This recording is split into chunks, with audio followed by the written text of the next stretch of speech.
윤회의 수레바퀴와 염라대왕 조선시대 환생체계에 대한 이해. 죽음은 끝이 아닌 새로운 시작이라고. 조선시대 사람들이 믿었던 독특한 환생 시스템과 윤회의 수레바퀴. 당신의 전생은 어땠을까? 다음 생에 왕족으로 태어날 수도 아니면 개미로 환생할 수도 있다는 운명의 판결. 염라대왕의 손에 달린 당신의 미래, 그 신비로운 내세의 체계를 오늘 공개합니다. 조선시대 사람들이 믿었던 윤회 체계의 기본 개념과 저승 세계관 소개. 한양 북촌의 작은 서당 노학자가 제자들에게 천천히 이야기를 들려주고 있었습니다. 늦은 오후에 햇살이 방 안으로 비스듬히 들어와 먼지 입자들을 황금빛으로 물들이고 있었습니다. 제자들아, 오늘은 우리가 이 세상을 떠난 후에 무슨 일이 일어나는지에 대해 이야기해 보자꾸나. 어린 제자들은 호기심 가득한 눈으로 선생님을 바라보았습니다. 죽음 이후의 세계는 그들에게 두렵고도 신비로운 주제였습니다. 우리 조선의 백성들은 사람이 죽으면 그 영혼이 염라대왕 앞에 서서 심판을 받는다고 믿지. 그리고 그 심판에 따라 다시 태어나는 윤회의 길을 걷게 된다고 여긴단다. 스승님, 염라대왕은 정말 무섭게 생겼나요? 가장 어린 제자가 두려움을 감추지 못하고 물었습니다. 노학자는 미소를 지었습니다. 염라대왕은 푸른 얼굴에 붉은 눈을 가졌다고들 하지. 머리에는 관을 쓰고 손에는 생사부를 들고 있다고 한단다. 하지만 그는 단순히 무서운 존재가 아니라 공정한 판관이시지. 선한 이에게는 좋은 다음 생을, 악한 이에게는 그에 맞는 과보를 내리시니라. 그럼 저승에서는 어떤 일이 일어나나요? 다른 제자가 물었습니다. 사람이 숨을 거두면 그 영혼은 먼저 혼백이 분리되어 이승에서의 장례를 지켜보게 된단다. 그리고 49일 동안 저승길을 여행하며 10분의 왕을 차례로 만나게 되지. 첫 번째 왕은 진강대왕, 두 번째는 초강대왕, 그리고 마지막 10번째가 바로 오도전륜대왕이시다. 노학자는 천천히 일어나 벽에 걸린 오래된 그림을 가리켰습니다.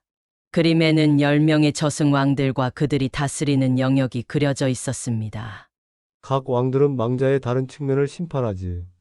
어떤 왕은 효도를, 어떤 왕은 정직함을, 어떤 왕은 자비로움을 살핀단다.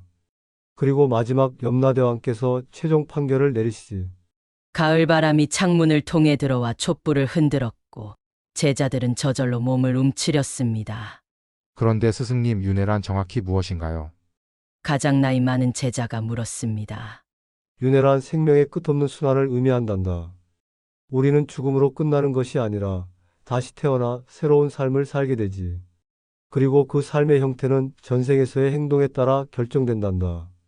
노학자는 둥근 원을 그리며 계속 설명했습니다. 이것이 바로 윤회의 수레바퀴라고 불리는 것이란다. 이 수레바퀴는 6개의 영역, 즉 6도로 나뉘어 있지. 천상계, 아수라계, 인간계, 축생계, 아귀계, 지옥계가 바로 그것이다. 천상계가 가장 좋은 곳인가요? 한 제자가 물었습니다. 천상계는 천신들이 사는 곳으로 가장 즐거운 곳이지만 영원하지는 않단다. 그곳에서도 복이 닿으면 다시 윤회해야 하지. 아수라계는 싸움을 좋아하는 아수라들이 사는 곳이고, 인간계는 우리가 살고 있는 이곳이지. 축생계는 동물들의 세계, 아기계는 항상 굶주리는 영혼들의 세계, 그리고 지옥계는 가장 고통스러운 곳이란다. 제자들은 경외심을 가지고 이 이야기를 들었습니다. 그들의 마음속에는 이미 무수한 질문들이 떠오르고 있었습니다. 그럼 우리는 어떻게 좋은 곳에 다시 태어날 수 있나요? 한 제자가 조심스럽게 물었습니다. 노학자는 따뜻한 미소를 지었습니다. 그것이 바로 불교에서 말하는 업보의 법칙이란다. 우리가 이 생에서 짓는 선한 행위와 악한 행위가 내 생의 모습을 결정한단다. 선행을 많이 하면 좋은 곳에 태어나고 악행을 많이 하면 고통스러운 곳에 태어나지. 그렇다면 우리의 전생도 있었던 거네요. 다른 제자가 물었습니다. 그렇지. 우리는 모두 무수한 생을 거쳐왔단다. 때로는 인간으로, 때로는 다른 존재로 말이야. 그리고 그 기억의 흔적이 우리 안에 남아있지. 그래서 어떤 사람들은 전생의 기억을 떠올리기도 한단다. 노학자는 잠시 생각에 잠겼다가 이야기를 이어갔습니다. 조선의 많은 이야기 중에는 전생을 기억하는 사람들의 이야기가 있단다. 특히 어린아이들이 갑자기 전생의 기억을 말하는 경우도 있지. 또 어떤 사람들은 강한 인연으로 전생에서도 만났던 사람들을 이 생에서 다시 만나기도 한단다. 제자들의 눈이 더욱 커졌습니다. 이런 이야기는 그들에게 신비롭고 매혹적이었습니다. 하지만 기억하거라. 윤회의 목적은 궁극적으로 깨달음을 얻어 이 끝없는 순환에서 벗어나는 것이란다. 그것이 바로 불교에서 말하는 열반이지. 창밖으로 해가 서서히 지고 있었고 서당 안은 점점 어두워지고 있었습니다. 노학자는 천천히 일어나 등불을 켰습니다. 오늘은 여기까지 하자꾸나. 다음에는 실제로 전생을 기억했던 한 선비의 이야기를 들려주마. 한양의 유생 김선비가 꿈에서 만난 전생의 기억과 운명의 연결고리. 한양 남산 기슭의 한 한옥. 28살의 유생 김이문은 홀로 남은 서재에서 깊은 생각에 잠겨 있었습니다. 그는 학식이 깊고 문장이 뛰어나 많은 이들의 기대를 받았지만 3번의 과거 시험에서 모두 낙방한 상태였습니다. 더욱 이상한 것은 최근 그를 괴롭히는 기이한 꿈들이었습니다. 또 그 꿈이었소. 김이문은 자신의 일기장에 천천히 글을 적었습니다. 오늘 밤에도 나는 그 낯설면서도 익숙한 곳에 있었다. 산속의 작은 암자, 나는 분명 중이었다. 경전을 읽고 명상하는 나의 모습이 꿈에 나타났다. 그리고 그 낯익은 여인 그녀는 누구였을까? 흰 옷을 입고 나를 애타게 부르던 그 여인. 김이문은 붓을 내려놓고 창밖을 바라보았습니다. 보름달이 구름 사이로 얼굴을 내밀고 있었습니다. 그는 한 달 전부터 계속해서 같은 꿈을 꾸고 있었습니다. 꿈속에서 그는 언제나 승려의 모습이었고 그 꿈은 너무나 생생해서 마치 자신이 실제로 경험한 일처럼 느껴졌습니다. 혹시 이것이 전생의 기억일까? 그는 중얼거렸습니다. 김이문은 평소 불교에 관심이 있었지만 유교를 공부하는 선비로서 그런 생각을 품는 것은 적절치 않다고 여겼습니다. 하지만 계속되는 꿈은 그를 혼란스럽게 만들었습니다. 다음 날 아침 김이문은 스승을 찾아갔습니다. 그의 스승 이학봉은 한양에서 가장 학식 깊은 학자 중 한 명으로 알려져 있었습니다. 스승님, 이상한 꿈에 관해 여쭤보고 싶습니다. 김이문이 조심스럽게 말을 꺼냈습니다. 이학봉은 그를 관심 있게 바라보았습니다. 어떤 꿈인가? 김이문은 자신이 꾸는 꿈에 대해 상세히 설명했습니다.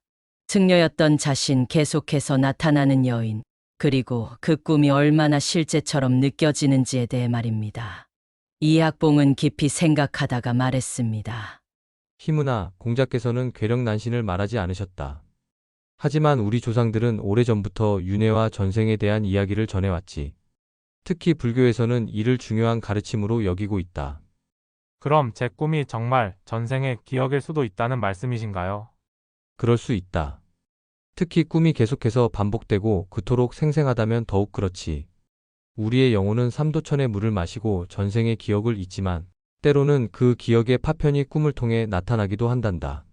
김이문은 깊이 감동했습니다. 그의 혼란스러운 마음에 조금이나마 답을 얻은 기분이었습니다. 그렇다면 제가 해야 할 일은 무엇일까요? 이학봉은 잠시 생각하더니 대답했습니다. 지리산에 원가감이라는 절이 있다. 그곳에는 무명대사라는 노승이 계시지. 그분은 전생을 볼 수 있는 특별한 능력이 있다고 전해진다. 그를 찾아가 보거라. 김이문은 스승의 말씀에 감사를 표하고 지리산으로 떠날 준비를 시작했습니다. 그는 자신의 꿈이 단순한 망상이 아니라 더 깊은 의미가 있다고 믿었습니다.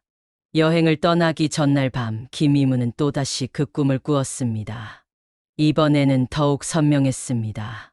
그는 꿈속에서 자신이 해명이라는 이름의 승려라는 것을 알게 되었고 그 여인의 이름이 연화라는 것도 알게 되었습니다. 그들 사이에는 깊은 인연이 있었지만 승려로서의 계율 때문에 그 인연을 끊어야만 했던 것 같았습니다. 아침이 밝았을 때 김이문은 마치 두 개의 삶을 살고 있는 것 같은 이상한 감각에 휩싸였습니다. 그는 자신이 김이문이라는 것을 알고 있었지만 동시에 해명이라는 승려의 기억도 가지고 있었습니다. 이 모든 것이 무엇을 의미하는 걸까? 그는 지리산으로 향하는 길에 계속해서 자문했습니다. 며칠간의 여행 끝에 김이문은 마침내 원가감에 도착했습니다. 고즈넉한 산속의 작은 절은 그의 꿈에서 본 그곳과 놀랍도록 흡사했습니다. 마당에서 청소를 하고 있던 한 젊은 승려가 그를 발견하고 다가왔습니다. 시주님, 무엇을 찾아 이곳까지 오셨습니까? 무명 대사님을 뵙고 싶습니다. 제가 꿈에서 본 전생에 관해 여쭤보고 싶습니다. 젊은 승려는 고개를 끄덕이고 그를 안내했습니다. 그들이 작은 방 앞에 도착했을 때 문이 열리고 백발의 노승이 나타났습니다. 기다리고 있었다, 해명아. 노승이 말했습니다. 김이문은 충격을 받았습니다. 그가 꿈에서만 알고 있던 이름을 어떻게 알고 있는 것일까? 저를 아십니까? 김이문이 떨리는 목소리로 물었습니다. 무명대사는 미소를 지었습니다.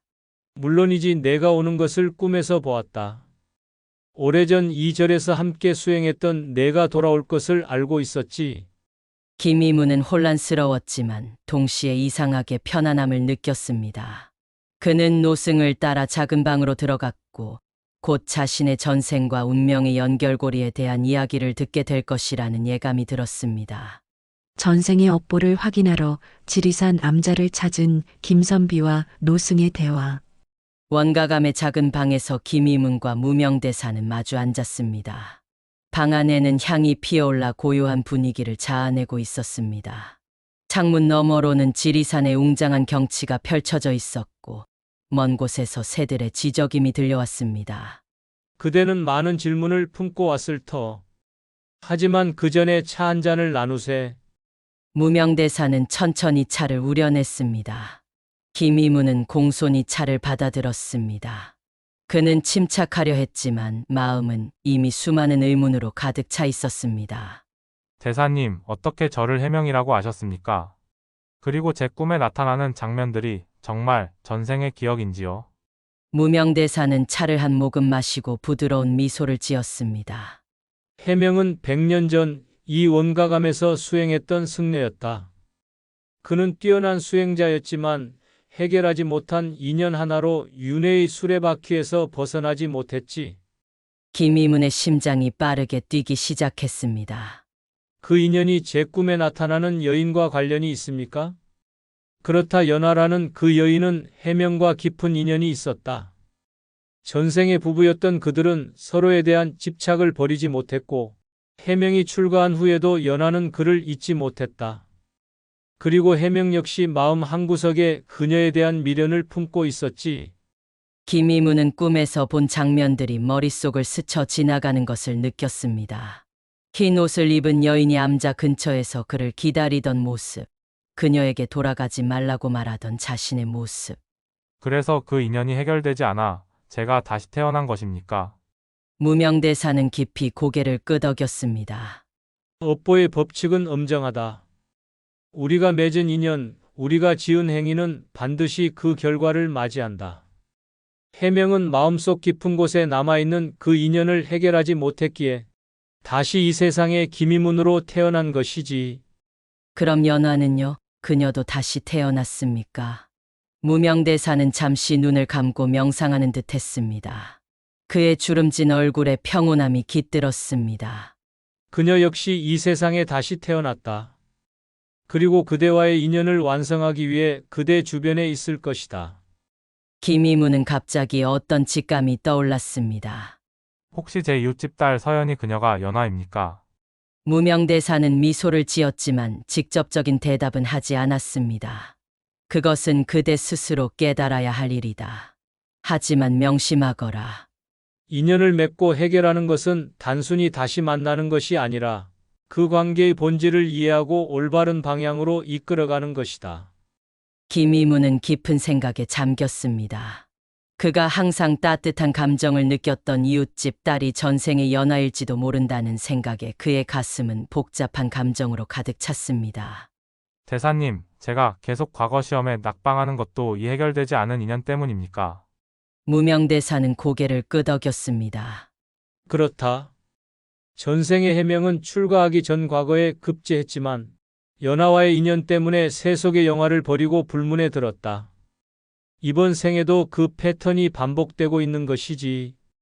그대의 마음이 완전히 과거 시험에 집중하지 못하는 이유는 그대 영혼의 일부가 여전히 다른 곳을 향하고 있기 때문이다. 그럼 제가 어떻게 해야 이 인연을 올바르게 해결할 수 있을까요? 무명대사는 깊은 지혜가 담긴 눈으로 김이문을 바라보았습니다. 먼저 자신의 내면을 깊이 들여다보아야 한다. 그대가 진정으로 원하는 것이 무엇인지, 그대의 삶의 목적이 무엇인지 명확히 해야 한다. 전생의 해명과 연화의 이야기는 그저 그대에게 길을 보여주는 나침반일 뿐, 그대는 자신만의 새로운 길을 걸어야 한다. 하지만 저는 아직도 혼란스럽습니다. 저는 선비로서의 길을 가야 할지 아니면 무명대사는 그의 말을 부드럽게 끊었습니다. 오늘 밤 이곳에서 명상하며 하룻밤을 보내거라. 내일 그대에게 윤회의 수레바퀴와 염라대왕의 심판에 대해 더 많은 것을 알려주겠다. 그리고 그대가 직접 전생을 볼 수 있도록 도와주겠다. 김이문은 공손히 머리를 숙였습니다. 그의 마음은 여전히 많은 질문으로 가득했지만 동시에 이제 막 진실의 문턱에 서 있다는 느낌이 들었습니다. 감사합니다, 대사님. 명상을 통해 제 내면의 목소리를 듣도록 하겠습니다. 무명대사는 온화한 미소를 지으며 방을 떠났고 김이문은 혼자 남아 명상을 시작했습니다. 창문 너머로 해가 서서히 지고 있었고 지리산의 어둠이 점점 그를 감싸고 있었습니다. 염라대왕의 심판과 육도윤회의 메커니즘, 그리고 김선비의 전생. 다음 날 아침 김이문은 원가감의 작은 연못 앞에서 무명대사를 만났습니다. 밤새 깊은 명상을 통해 그는 마음의 평화를 조금이나마 찾았지만 여전히 많은 의문이 남아 있었습니다. 대사님, 어젯밤 명상 중에 이상한 장면들을 보았습니다. 저는 마치 염라대왕 앞에 서 있는 것 같았고 그 뒤로 거대한 바퀴가 돌아가고 있었습니다. 무명대사는 만족스러운 표정으로 고개를 끄덕였습니다. 그대의 영혼이 전생의 기억을 조금씩 되찾고 있는 것이다. 오늘은 윤회의 수레바퀴와 염라대왕의 심판에 대해 더 자세히 이야기해 주겠다. 두 사람은 작은 정자로 걸어갔습니다. 아침 안개가 산 사이로 흘러내리는 모습이 마치 시간의 강물 같았습니다. 윤회의 수레바퀴는 모든 생명이 태어남과 죽음을 반복하며 순환하는 과정을 상징한다. 이 수레바퀴는 6개의 영역, 즉 6도로 나뉘어 있지. 무명대사는 작은 나뭇가지로 땅바닥에 원을 그리고 그 안에 6구역을 나누었습니다. 첫째는 천상계, 신들이 사는 곳으로 가장 즐거운 곳이지만 영원하지는 않다. 둘째는 아수라계, 힘과 분노의 신들이 사는 곳이다. 셋째는 인간계, 우리가 살고 있는 이 세계다. 넷째는 축생계, 동물들의 세계다. 다섯째는 악귀계, 항상 굶주리는 영혼들의 세계. 그리고 마지막 6째는 지옥계, 가장 고통스러운 곳이지. 김이문은 진지한 표정으로 경청했습니다. 그럼 우리는 어떻게 어느 영역에 태어날지 결정되는 것입니까? 그것이 바로 염라대왕의 심판이다. 사람이 죽으면 그 영혼은 저승의 문을 지나 삼도천을 건너고 49일 동안 10분의 왕을 차례로 만나게 된다. 그리고 마지막으로 염라대왕 앞에 서게 되지. 무명대사는 계속해서 땅바닥에 그림을 그리며 설명했습니다. 저승의 문 삼도천, 그리고 10명의 왕이 앉아있는 법정의 모습을 드러냈습니다. 염라대왕 앞에는 업경대라는 거울이 있어 그 거울에 망자의 모든 행적이 비춰진다. 그리고 그 옆에는 생사부가 있어 모든 생명의 수명과 행적이 기록되어 있지.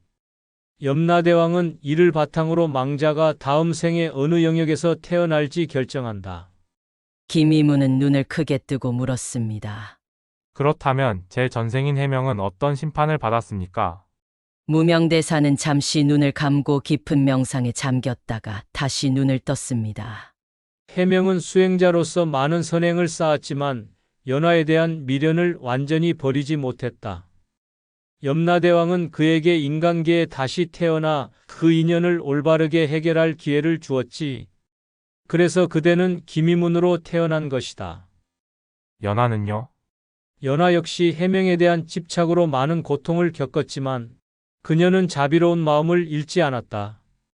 그녀 또한 인간계에 다시 태어나 그 인연을 완성할 기회를 얻었다. 김이문은 깊은 생각에 잠겼습니다. 만약 자신이 전생의 해명이고 이웃집 딸 서연이 전생의 연하라면 그들이 다시 만난 것은 우연이 아닌 필연이었던 것입니다. 대사님, 그럼 업보란 무엇인가요? 운명은 이미 정해져 있는 것인가요? 무명대사는 고개를 저었습니다. 업보는 우리가 지은 행위의 결과다. 하지만 우리는 항상 선택의 자유를 가지고 있다. 전생의 행위가 현재의 상황을 만들었지만 그 상황에서 어떻게 행동할지는 전적으로 그대의 선택이다. 그렇다면 내가 과거 시험에 낙방하는 것도 서연과의 관계도 모두 내 선택에 달려 있다는 말씀이군요. 그렇다. 해명과 연하의 이야기는 그저 그대에게 주어진 배경일 뿐, 앞으로의 이야기는 그대가 써나가야 한다. 무명대사는 작은 사발에 물을 담아 김이문에게 건넸습니다. 이 물을 마시고 다시 명상에 잠겨보거라. 그대의 전생을 더 명확히 볼 수 있을 것이다. 김이문은 공손히 사발을 받아 물을 마셨습니다. 물은 이상하게도 달콤하면서도 약간 쓴맛이 났습니다. 그는 눈을 감고 명상에 들어갔습니다. 순간 그의 의식은 먼 과거로 끌려갔습니다. 그는 자신이 해명이 되어 염라대왕 앞에 서 있는 것을 보았습니다. 염라대왕은 푸른 얼굴에 붉은 눈을 가진 위험 있는 모습이었고 그 앞에는 큰 거울이 있었습니다.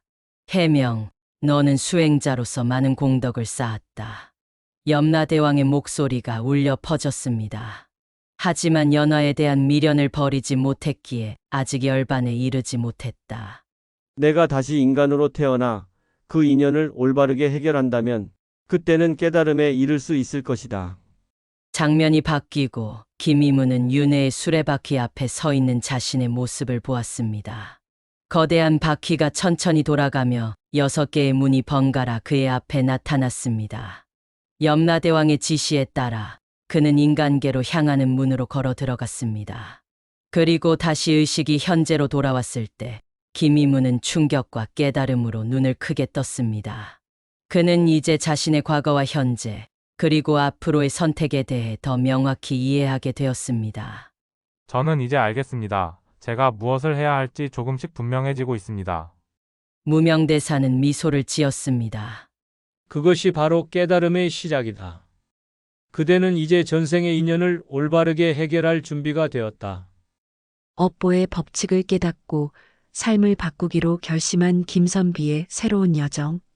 원가감에서의 깨달음을 얻은 김이문은 한양으로 돌아가는 길에 많은 생각에 잠겼습니다. 봄비가 내리는 길을 걸으며 그는 자신의 전생과 현재, 그리고 앞으로의 선택에 대해 끊임없이 고민했습니다. 무명대사의 가르침은 그의 마음 깊은 곳에 자리 잡았고 이제 그는 자신의 업보를 올바르게 풀어나가기 위한 결심을 굳혔습니다. 한양에 도착한 첫날 김이문은 곧바로 스승 이학봉을 찾아갔습니다. 스승은 그의 얼굴에 깃든 변화를 즉시 알아차렸습니다. 희문아, 내 얼굴이 달라졌구나. 지리산에서 무엇을 얻었느냐? 김이문은 깊이 고개를 숙이며 대답했습니다. 스승님, 제가 누구인지 무엇을 위해 살아야 하는지 알게 되었습니다. 제 전생과 현재 그리고 앞으로의 길을 보았습니다. 이학봉은 만족스러운 미소를 지었습니다. 그렇다면 내가 선택한 길은 무엇이냐? 저는 더 이상 과거 시험에 매달리지 않기로 했습니다. 대신 제 지식을 사람들에게 나누고 특히 가난한 아이들에게 글을 가르치는 서당을 열고자 합니다. 스승의 눈이 커졌습니다. 그것은 쉽지 않은 길이다. 선비로서 과거에 급제하여 간직에 나아가는 것이 통상적인 길인데. 김이문은 단호하게 고개를 끄덕였습니다. 제 전생의 해명은 출가하여 많은 이들에게 가르침을 전했습니다. 이번 생에도 저는 비슷한 길을 걸어야 한다고 느낍니다. 다만 승려가 아닌 선비로서 사람들을 가르치고 도움을 주는 것이 제 업보를 해결하는 길이라고 생각합니다. 이학봉은 한동안 침묵했다가 천천히 고개를 끄덕였습니다. 내가 그토록 확신한다면 나도 내 선택을 존중하마.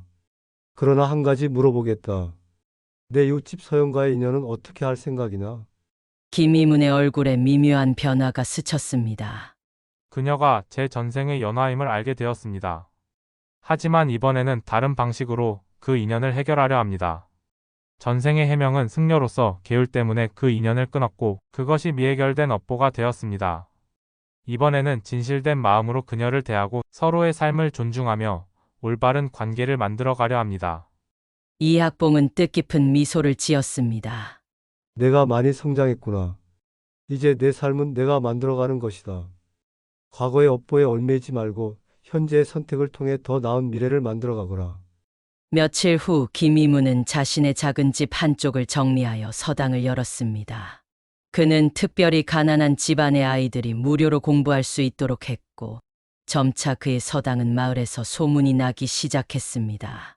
어느 날 서당 문 앞에 한 여인이 조심스럽게 서 있었습니다. 그녀는 바로 이웃집 서연이었습니다. 희문 도련님, 이렇게 찾아와 죄송합니다. 서연이 수줍게 인사했습니다. 김이문은 그녀를 보자 가슴이 뛰는 것을 느꼈습니다. 그녀의 얼굴은 그의 꿈에서 본 연하와 놀랍도록 닮아 있었습니다. 아니요, 서연 씨. 어서 들어오시오. 서연은 조심스럽게 서당 안으로 들어와 말했습니다. 제 남동생이 글을 배우고 싶어 하는데 저희 집이 가난해서 혹시 여기서 배울 수 있을까 해서요. 김이문은 미소를 지었습니다. 물론입니다. 제 서당은 모든 아이들에게 열려 있으니 남동생을 언제든 데려오시면 됩니다. 서연은 깊이 감사를 표했고 그 순간 두 사람의 눈이 마주쳤습니다. 김이문은 그녀의 눈에서 전생의 연하를 보았고 서연도 무언가 이상한 느낌을 받은 듯 잠시 움직임을 멈췄습니다. 혹시 우리가 전에 만난 적이 있나요? 서연이 조심스럽게 물었습니다. 김이문은 잠시 망설였지만 진실을 말하기로 했습니다. 어쩌면 그럴지도 모릅니다. 저는 최근에 지리산 원가감을 다녀왔는데 그곳에서 전생에 대한 많은 것을 알게 되었습니다. 서연의 눈이 커졌습니다. 저도 이상한 꿈을 자주 꿉니다. 흰 옷을 입고 산사 근처에서 누군가를 기다리는 꿈이에요. 그리고 그 꿈에서 도련님을 본 것 같아요. 김이문은 놀라움을 감추지 못했습니다. 서연 역시 전생의 기억을 조금씩 떠올리고 있는 것이었습니다. 저에게 그 꿈에 대해 더 말해주시겠습니까? 제가 알고 있는 것과 비교해보고 싶습니다. 그들은 서당 한쪽에 앉아 오랜 시간 이야기를 나누었습니다.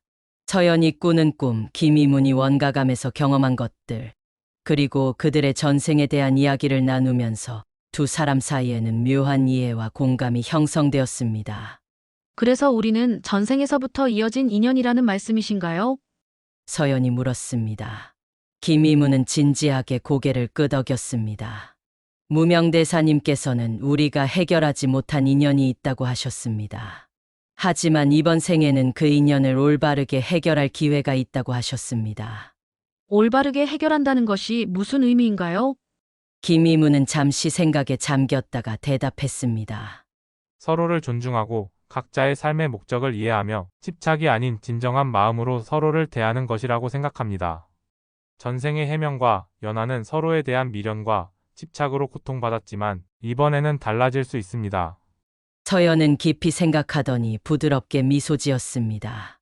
그렇다면 우리의 인연이 어떻게 풀어질지 함께 지켜보는 것도 좋을 것 같네요. 이렇게 해서 김이문과 서연은 새로운 관계의 시작점에 서게 되었습니다. 그들은 과거의 업보에 얽매이지 않고 현재의 선택을 통해 자신들의 인연을 올바른 방향으로 이끌어가기로 결심했습니다. 세월이 흐른 후 지리산 암자를 다시 찾은 김선비와 윤회의 진정한 의미. 10년의 세월이 흘렀습니다. 김이문의 작은 서당은 이제 한양에서 널리 알려진 학당으로 성장했고 그곳에서 배운 제자들은 각자의 위치에서 사회에 기여하고 있었습니다. 김이문은 38세가 되었지만 여전히 학문에 대한 열정과 제자들을 가르치는 기쁨을 잃지 않았습니다. 그리고 서연은 그의 아내가 되어 함께 학당을 운영하며 특히 여학생들에게 글과 예술을 가르치는 일을 맡았습니다. 그들의 결혼은 마을 사람들에게 모범이 되었고 두 사람은 서로를 존중하며 조화로운 삶을 살아가고 있었습니다. 어느 가을날 김이문은 문득 지리산 원가감이 그리워졌습니다. 그는 서연에게 함께 원가감을 방문하자고 제안했고 서연은 기쁘게 동의했습니다. 10년이 지났으니 무명 대사님께서 어떻게 지내시는지 궁금합니다. 그리고 당신에게도 그곳을 보여주고 싶었어요. 두 사람은 제자들에게 학당을 맡기고 지리산으로 향했습니다.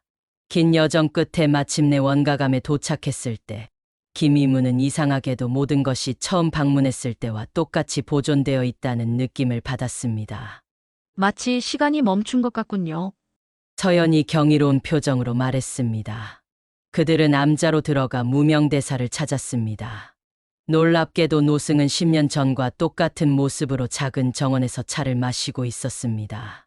그는 마치 두 사람의 방문을 기다리고 있었다는 듯이 미소를 지었습니다. 해명과 연화, 아니 이제는 김이문과 서연이구나. 너희가 올 것을 알고 있었다. 김이문과 서연은 공손히 인사를 드렸습니다. 대사님, 10년 만에 찾아뵙습니다. 그동안 어떻게 지내셨습니까? 무명대사는 여전히 평온한 미소를 지었습니다. 나는 언제나 그렇듯 이곳에서 수행하며 지내고 있다. 그런데 너희들은 많이 변했구나. 특히 너희의 영혼이 더욱 맑아졌다. 그들은 작은 정자에 앉아 차를 마시며 지난 10년간의 이야기를 나누었습니다. 김이문은 자신이 어떻게 서당을 열어 가난한 아이들을 가르쳤는지, 서연과 어떻게 인연을 이어갔는지, 그리고 그들이 함께 만들어낸 조화로운 삶에 대해 이야기했습니다. 무명대사는 깊은 이해가 담긴 눈으로 그들의 이야기를 경청했습니다. 너희는 이번 생에서 업보를 올바르게 해결해 가고 있구나. 해명과 연화가 깨닫지 못했던 것을 김이문과 서연이 깨달았으니 윤회의 수레바퀴 위에서 한 걸음 더 나아간 셈이다. 대사님, 저희가 정말 업보를 해결한 것인가요? 서연이 조심스럽게 물었습니다. 무명대사는 고개를 끄덕였습니다. 업보를 해결한다는 것은 과거의 행위에서 자유로워지는 것이다. 너희는 전생의 인연에 집착하거나 얽매이지 않고 현재의 선택을 통해 새로운 관계를 만들어냈다. 그것이 바로 진정한 해결이지. 김이문은 깊은 생각에 잠겼다가 물었습니다. 대사님, 저는 아직도 한 가지 궁금한 점이 있습니다. 윤회의 진정한 목적은 무엇인가요? 단순히 좋은 업보를 쌓아 더 나은 삶을 사는 것뿐인가요? 무명대사는 커다란 나무를 가리켰습니다. 저 나무를 보아라. 나무는 봄에 꽃을 피우고 여름에 잎이 무성해지며 가을에 열매를 맺고 겨울에 잎을 떨어뜨린다. 그리고 다시 봄이 오면 새로운 순환이 시작된다. 이것이 자연의 이치다. 무명대사는 잠시 침묵했다가 이어서 말했습니다. 윤회도 마찬가지다. 윤회의 진정한 목적은 단순히 더 나은 삶을 사는 것이 아니라 모든 존재가 자신의 본성을 깨닫고 완전한 조화에 이르는 것이다. 염라대왕의 심판도 육도윤회도 모두 그 과정의 일부일 뿐이지. 서연이 궁금증을 참지 못하고 물었습니다. 그럼 저희는 언제 윤회에서 벗어날 수 있나요? 무명대사는 미소를 지었습니다. 그것은 너희들의 선택에 달려 있다. 완전한 깨달음을 얻고 모든 집착에서 자유로워질 때 너희는 윤회의 수레바퀴에서 벗어날 수 있다. 하지만 그것이 반드시 모든 이의 목표는 아니다. 어떤 이들은 의도적으로 윤회를 계속하며 다른 존재들을 돕기도 한단다. 그의 말에 김이문은 깊은 깨달음을 얻었습니다. 그렇군요. 윤회는 벗어나야 할 굴레가 아니라 우리가 성장하고 깨달음을 얻기 위한 과정인 것이군요. 그렇다. 그리고 너희 둘은 이번 생에서 많은 성장을 이루었다. 전생의 해명과 연화가 미처 깨닫지 못했던 것을 김이문과 서연으로서 깨달았으니 그것이야말로 윤회의 진정한 의미다. 해가 저물기 시작했고 무명대사는 두 사람에게 암자에서 하룻밤을 묵어가라고 권했습니다. 그날 밤 김이문과 서연은 작은 방에서 명상에 잠겼습니다. 그들의 마음은 평온했고 과거와 현재 그리고 미래가 하나로 연결되는 듯한 느낌이 들었습니다. 다음 날 아침 그들이 무명대사를 찾았을 때 놀랍게도 노승의 모습은 보이지 않았습니다. 대신 그의 방에는 작은 편지가 놓여 있었습니다. 해명과 연화 그리고 김이문과 서연에게 너희들은 이제 스스로의 길을 걸어갈 준비가 되었다. 윤회의 수레바퀴 위에서 너희가 어떤 선택을 하든 그것이 바로 너희의 업보를 만들어가는 것임을 기억하거라.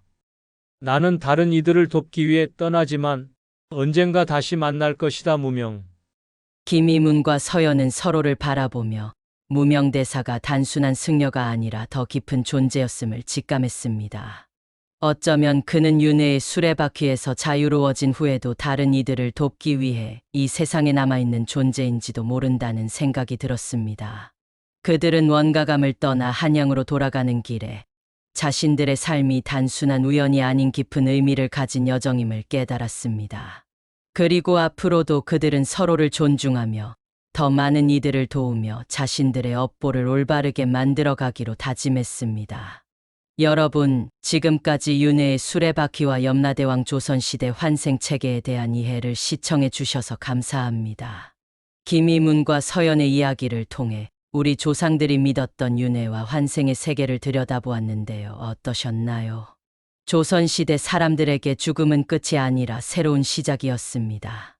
그들은 우리가 지은 행동에 따라 다음 생이 결정된다고 믿었고, 그것이 바로 업보의 법칙이었죠. 이런 믿음은 단순한 미신이 아니라 현재의 삶을 더 의미 있게 살아가도록 이끄는 지혜였습니다. 특히 흥미로운 점은 조선시대 사람들이 윤회를 단순히 벗어나야 할 굴레로 보지 않았다는 것입니다. 그들에게 윤회는 성장과 깨달음을 위한 과정이었고 전생의 업보를 해결하기 위한 여정이었습니다. 우리 모두는 자신만의 업보를 가지고 있으며 그것을 어떻게 풀어나가느냐에 따라 미래가 결정된다는 메시지가 오늘날에도 큰 의미를 가지지 않을까요? 구독과 좋아요, 알림 설정은 다음 이야기를 놓치지 않는 가장 좋은 방법입니다. 여러분의 댓글로 다음에 듣고 싶은 조선시대 전설이나 궁금한 점을 알려주세요. 여러분의 의견이 다음 콘텐츠를 만드는 데 큰 도움이 됩니다. 다음 이야기에서 다시 만나요.